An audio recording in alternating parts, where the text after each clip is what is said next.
Children, today we are going to read our new chapter, chapter 3, Glimpses of the Past. जैसे कि chapter का नाम है glimpses of the past, यानी कि ये चैप्टर तो इंग्लिश में है लेकिन ये हिस्ट्री का एक टॉपिक है, यानी कि अतीत की कुछ झांकियाँ.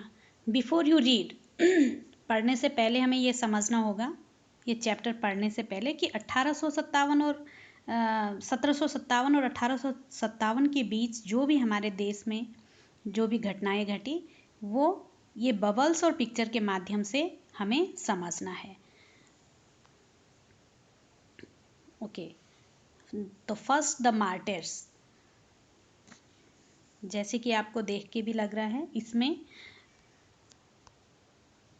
Eight a function in Delhi, Delhi के एक फंक्शन में, जहाँ पे आपको लता मंगेशकर जी दिख रही है, अपने prime minister, first prime minister, first president, और कुछ नीचे की उसमें कुछ स्वतंत्रता संग्राम सेनानी आपको दिख रहे हैं.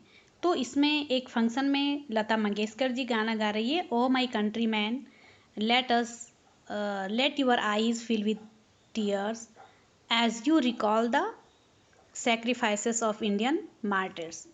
तो वो बता रही है कि जैसे ये गाना है जो लता मंगेशकर जी द्वारा गाया जा रहा है कि ए मेरे वतन के लोगों, जरा आंख में भर लो आंसू या आंख में भर लो पानी.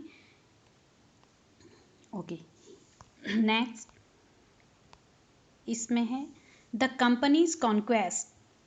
तो जैसे कि आपको पता है कि ईस्ट इंडिया कंपनी 16वीं सदी में हमारे देश में आई, और इनकी कॉन्क्वेस्ट के जो कारण हैं वो इसमें है. With its superior weapons the British East India company was extend its power in 18th century.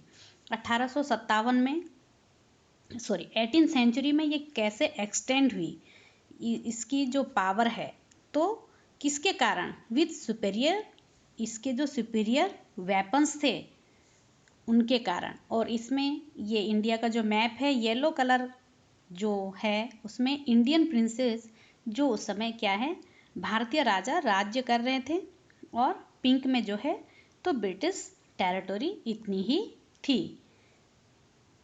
Then in that time Indian princes were short sighted. क्या थे? भारतीय राजा जो थे वो शॉर्ट साइटेड थे, बिल्कुल संकीर्ण मानसिकता के, केवल वर्तमान की ही बात सोचते थे और भविष्य नहीं देख पा रहे थे. द अपस्टार्ट्स राजा बा call the English merchants, they will help me to defeat him.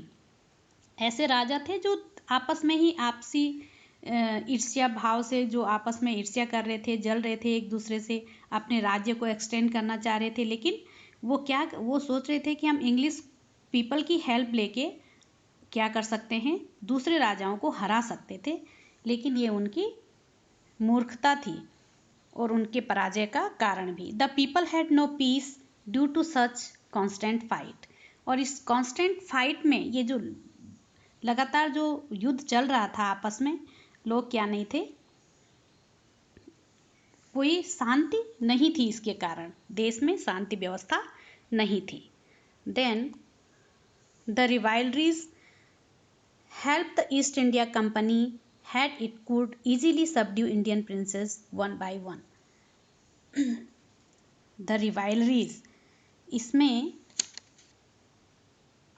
जो क्या था, इसके कारण जो दुश्मन राजा थे वो क्या कर रहे थे, दुश्मन help the east India company, वो क्या कर रहे थे, ईस्ट इंडिया कंपनी उनकी हेल्प कर रही थी, जिसके कारण ईस्ट इंडिया कंपनी को उनको अपने अधीन करने में, सबड्यू यानी कि उनको कब्जा करने में, क्या एक करके उनको अपने कब्जे में ले रहे थे, उनकी मदद करके.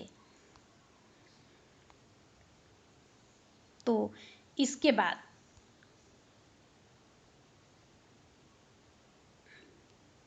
a far-seeing ruler like the brave Tipu of Mysore fought the British till he died fighting. far-seeing, जो दूरदर्शी एक रूलर थे इनमें, like the brave, बहुत बहादुर, टीपू ऑफ मैसूर के राजा टीपू सुल्तान, वो क्या लड़े, अंत तक इनके अंग्रेजों से लड़े, जब तक कि